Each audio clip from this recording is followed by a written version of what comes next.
Welcome to the D.TO tutorial series. In this video, we'll explore how to create a design session and take an in-depth look at every aspect of the design session workflow. For this demonstration, we will be using the model provided by Autodesk. D.TO helps you jumpstart your project's detailing process. It comes into play right after the design development (DD) phase, once your plans and sections are ready. At this stage, you start identifying the details you'll need for construction documentation, and that's when you create design sessions and begin detailing. We covered how to create a project in the last video, so I won't be repeating that here. Once you've loaded the platform and pinned it beside your Revit window, we're ready to start creating a design session on the platform. Just like in a traditional workflow, you start by creating callouts to mark the details you want to work on. D.TO uses these detail callouts to track design sessions, since callouts in Revit can be linked directly to design sessions. To make this work, the callouts need to be of the detail type. You can also use the Smart Callout button on the platform and leverage the AI agent to automatically mark the details that need detailing. Once you have created the callout view, make sure to open the view to start the process. To create a design session, start by clicking the Create Design Session button on the platform. Next, link the callout view to the design session by selecting Link Revit View and then clicking the Link with Active View button. It's important to note that if you don't have a Revit model and simply want to consume knowledge from the design sessions, you can skip the linking step. Since we do have a Revit model in this case, we'll proceed with linking our callout view to the platform. Click the Next Step button to proceed further. The first step is to select the project phase. You can choose whether it's an addition, a renovation, or simply pick a generic phase if you're not certain.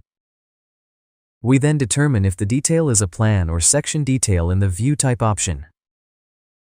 The View Context option determines whether the detail is for a building exterior, building interior, or landscape. Next, we move on to selecting the condition.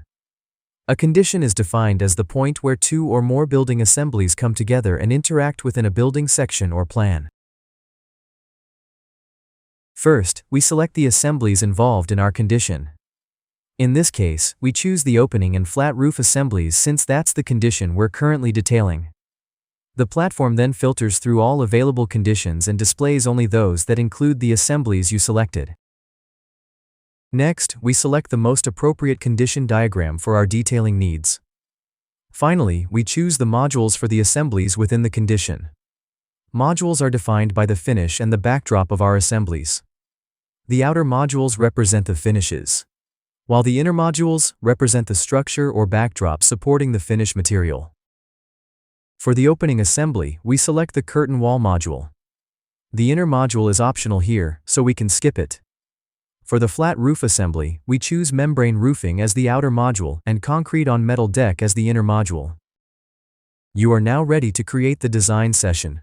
Click the Create Design Session button. This brings you to the interactive diagram which gives you D.TO's solutions to your condition.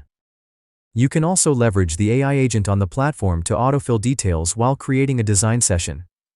To use this, click the Smart Classification button on the platform and then start the classification process.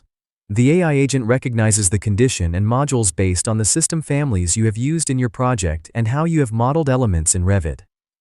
It's important to note that the results from Smart Classification largely depend on the accuracy of your BIM model.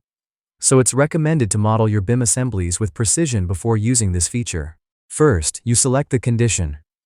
Then, based on your Revit model, the platform recommends assemblies for you.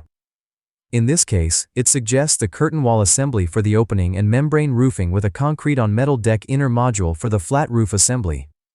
Once you complete the Smart Classification, all the information will be filled out automatically, and you can proceed to creating the design session.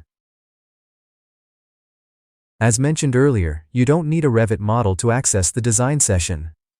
You can also use the platform directly in your browser. Let's see how that works.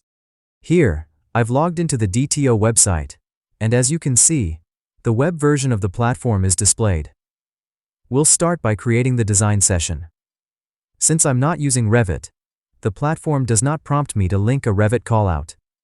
After entering the name and description for the design session, I proceed to select the phase, view type, and view context for the project. Next, I choose the correct condition by filtering through the drop-down list of assemblies.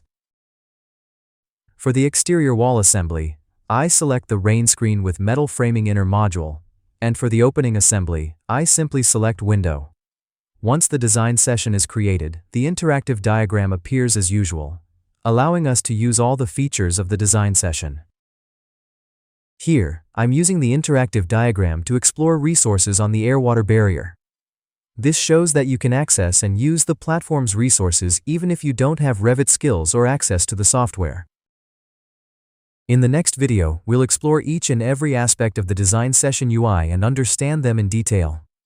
Make sure to follow the tutorial series, and thanks for watching.